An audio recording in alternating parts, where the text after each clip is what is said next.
This is one of life's strangest truths. The moment you stop caring so much, everything seems to go your way. The second you quit obsessing, chasing, and clutching at life with tight, frantic hands, it all starts to unfold with surprising ease. But why? Michel de Montaigne, a 16th century philosopher, lived by this very idea. He looked at life not through the lens of ownership or control, but with a calm, curious detachment. He couldn't understand why people constantly cycled through anxiety, desire, and letdowns. What he discovered was surprisingly clear.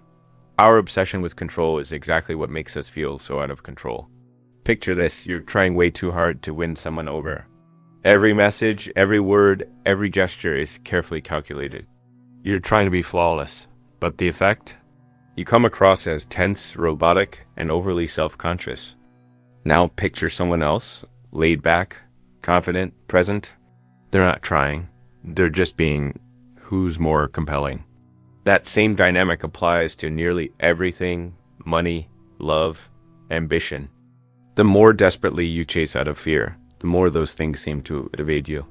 But when you release your grip on the outcome, quit trying to micromanage life, and simply embody who you are, suddenly things begin to click into place. Montaigne wasn't advocating laziness or apathy. He was warning against the kind of emotional clinging that makes you miserable. When you stop needing everything to unfold in a specific way, you break free from the endless tension of always feeling like you're falling short. That's where real strength hides. And there's a psychological twist in all this, something known as the law of reversed effort. The harder you try, the more you block the result. It's like forcing yourself to sleep. The more you push, the more wired you feel. Try to act confident, you'll feel fake. Try too hard to be happy, you'll become painfully aware that you're not. Montaigne saw the same thing centuries ago. People who forced, schemed, and obsessed were usually the most tormented. But those who pulled back, approached life with some emotional distance, and gave up their desperate need to control, they stumbled into joy. Consider the times you wanted something so badly, it consumed your every thought. A job, a romance, an outcome. What happened? That intensity pushed it even further away. Why? Because when you operate from desperation, you radiate lack. You're saying, I don't have this, and I need it, and the world listens. Now think about the flip side. Those moments when you weren't looking, weren't attached to an outcome, were simply yourself. That's when people showed up. That's when ideas came. That's when things just worked. It's all about the energy you project. When you allow instead of chase, you attract instead of repel. That's the genius Montaigne tapped into. The magic of calm detachment. He wasn't preaching indifference. He was showing us how to care without becoming consumed. Act, yes, but don't strangle the process. Do your part, then release the rest. That paradox. The one where things fall into place as soon as you stop obsessing, it's not magic. It's energetic alignment.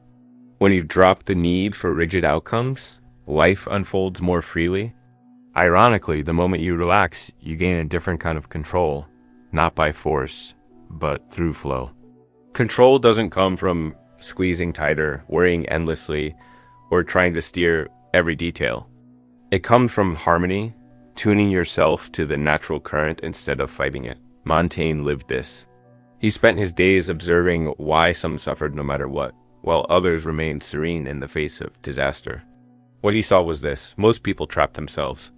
They believe joy, success, and peace are just a little bit further down the road, always out of reach.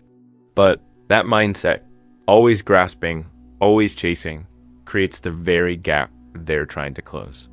Imagine you're standing in water, trying to hold it in your hands. The tighter you grip, the more it leaks.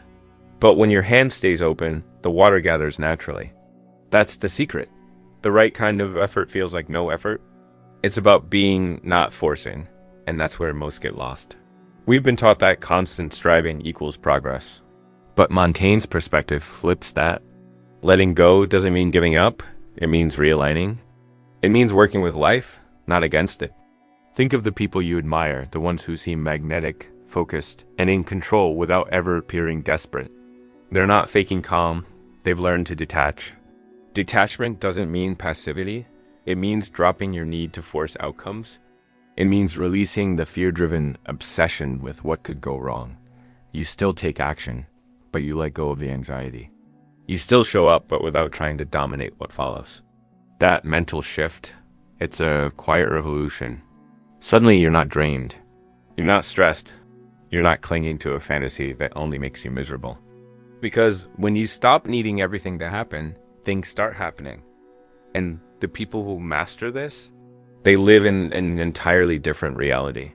What changes when you truly start living this way? When you stop strangling life and instead let it breathe? It's like walking out of a storm only to realize you were the one blowing the wind all along. The inner chaos, the endless struggle, the mental noise. It wasn't life. It was you. Montaigne understood this with clarity. He saw people wrecking their own peace by obsessing over situations they had no control over, replaying conversations, worrying about opinions, obsessing over what was or what might be. But what happens if you just stop? Not in a careless or reckless way, but with awareness, realizing this tension isn't serving you. How much of your stress comes from things that aren't even real? How often do you suffer more from your thoughts than your circumstances? Montaigne believed most of our pain doesn't come from life. It comes from how we resist life. The second you stop fighting what is, you reclaim your power. Take love, for instance. We've all seen someone chase it too hard, overthink every text, panic over every pause, and in the process, push others away. Why? Because desperation feels like pressure. It radiates need, and need repels. But when someone stops trying so hard, when they let go, laugh, and lean back, everything shifts. They become magnetic. Love finds them instead of the other way around. And this logic stretches to every part of your life. Think about the last time you felt deeply present. Maybe it was a conversation, a creative moment, a physical challenge. You weren't obsessing over how it would end. You were in it, fully. And because of that, you excelled, you connected, you thrived. Montaigne's entire worldview was built around this idea that those who live with ease, with a touch of detachment, with a sense of surrender, are the ones who flourish. They're not destroyed by unpredictability. They don't demand life to be something it's not. And here's the twist. The more relaxed you become, the more aligned your reality becomes. The universe doesn't reward stress. It moves in rhythm with your presence. The minute you stop acting like a desperate hunter and instead become a calm, curious magnet, everything comes closer. Montaigne's message is clear. Letting go is not giving up. It's a power move. It's strategy disguised as surrender. And those who get it, they stop thrashing against the current and start gliding with it. Now let's take it a step further. If this works so well, this letting go, this effortless control, why don't more people do it? Why do we cling so desperately even when clearly it doesn't help? Because at the heart of it all is one deeply rooted illusion, the illusion of certainty. The human brain is wired to seek predictability, to find patterns, to cling to what's familiar, even if what's familiar is slowly destroying us. We'd rather stay in a job we hate, in a relationship that drains us, or in a version of ourselves that no longer fits, just because we're terrified of the unknown. The pain of staying is often more tolerable than the fear of what might come next. That's the trap. Montaigne saw it in his era too. He noticed people clinging to ideas, beliefs, and routines, not because they worked, but because they were known. He said our greatest suffering doesn't come from what happens to us, but from how we resist what happens. Let that sink in. What if the problem isn't your situation, but the way you're mentally rejecting it? The moment you embrace uncertainty, truly accept that you don't know what's coming next, you unlock a new way of living. Life turns from a battlefield into a playground. Instead of panic, there's curiosity. Instead of fear, there's flow. And that's exactly what the world's greatest creators and thinkers understood. Artists, inventors, entrepreneurs, they didn't succeed because they controlled every outcome. They succeeded because they danced with the unknown. They adapted. They evolved. Leonardo da Vinci didn't lock himself into one path. He didn't say, I am only a painter, or I am just a scientist. He followed what pulled at his curiosity. He let go of needing a rigid identity. And because of that, he became a master of many disciplines: art, anatomy, engineering, even early robotics. His genius came from his freedom, not from control, but from release. Or think about the best investors in the world. They don't panic when the market crashes. They don't spiral when things go wrong. Why? Because they've accepted that uncertainty as part of the process. They expect volatility. And because of that, they stay calm while everyone else scrambles. They don't rely on the illusion of control, and that's precisely what gives them the real advantage. Now reflect on your own life. Where are you holding on too tightly? What's one thing you keep doing not because it's right for you, but because it's predictable? Maybe it's a belief that no longer reflects who you are. Maybe it's a story you've told yourself so many times you don't even question it anymore. Or maybe it's a version of your future you planned years ago, but no longer feel connected to. Yet you keep going because that was the plan. This is what Montaigne meant when he said, "A man who fears suffering is already suffering from what he fears." It's not reality we fear, it's losing the illusion that we can control it. But here's the magic. The very moment you stop trying to force an outcome, you step into a space where everything becomes possible. You quit reacting and start responding. You stop begging life to cooperate and start working with it. You co-create instead of dominate. Montaigne wasn't writing an abstract philosophy. He was handing us a survival guide for modern life. A way to stop living in a mental war zone. A way to stop gripping at things that only cause suffering. Because once you understand that control is a myth and flexibility is your real strength, everything changes. Suddenly, you're not drowning in resistance. You're adapting, pivoting, flowing, and that's where true freedom lives. Here's the paradox. The moment you release your death grip on how life should unfold, life actually begins to unfold in your favor. Not because the universe is rewarding you for letting go, but because you've stopped sabotaging yourself. Your mind isn't tripping over fear, doubt, and anxiety. It's not working against you anymore. Think about how stress hijacks performance. A speaker terrified of messing up freezes on stage. An athlete obsessing over the win falls apart under pressure. A person clinging to a partner becomes unbearable to be around. In all these cases, the tight grip is what breaks everything. But when you loosen your hand, when you relax and trust, what you were trying to hold on to starts to stay.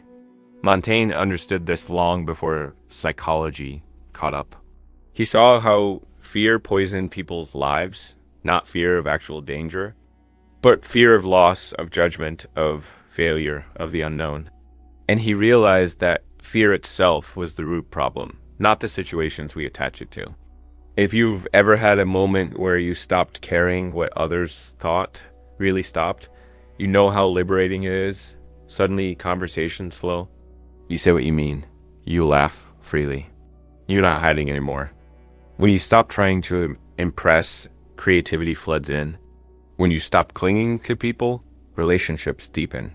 When you stop needing success to feel valid, success finds you. So why is it so hard to live like this all the time? Because from childhood, been taught the opposite. That control is safety. That order equals happiness. That spontaneity is dangerous.